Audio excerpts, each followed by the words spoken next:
একদা সত্য ও মিথ্যা বাস করত কোনো এক নগরে। একদিন মুখোমুখি দেখা হলো দুজনের। মিথ্যা সত্যকে ডেকে বলল, দেখ কি মনোমুগ্ধকর দিন আজ। মিথ্যার কথা শুনে সত্য আকাশের দিকে তাকালো, গভীর শ্বাস ফেলে জানালো, সত্যিই বড় মনোরম দিন আজ। তারপর সত্য মিথ্যা দুজনে একসাথে সারা দিন ঘুরে বেড়ালো নগরের সর্বত্র। অবশেষে তারা এসে পৌঁছালো নগর প্রান্তে একটা বড় কুয়োর ধারে। সারা দিনের পথশ্রমে দুজনেই ক্লান্ত। কুয়োর পরিষ্কার টলটলে জল দেখে দুজনেই খুব আনন্দিত।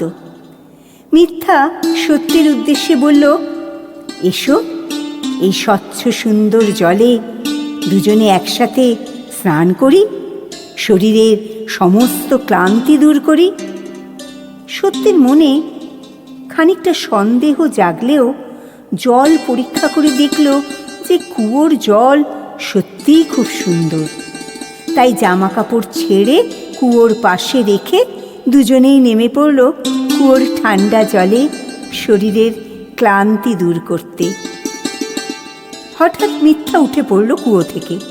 তারপর নিজের নোংরা ছেঁড়া জামা কাপড় ফেলে সত্যের ঝলমলে জামা কাপড় পরে নিয়ে চম্পট দিল সেই স্থান থেকে। ক্রুদ্ধ সত্য উঠে এলো কুয়ো পাড়ে।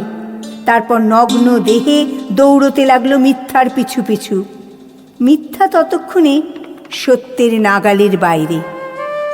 উলঙ্গ সত্য সর্বত্র দৌড়তে লাগলো মিথ্যার খোঁজে, নিজের হারানো পোশাক ফিরে পেতে।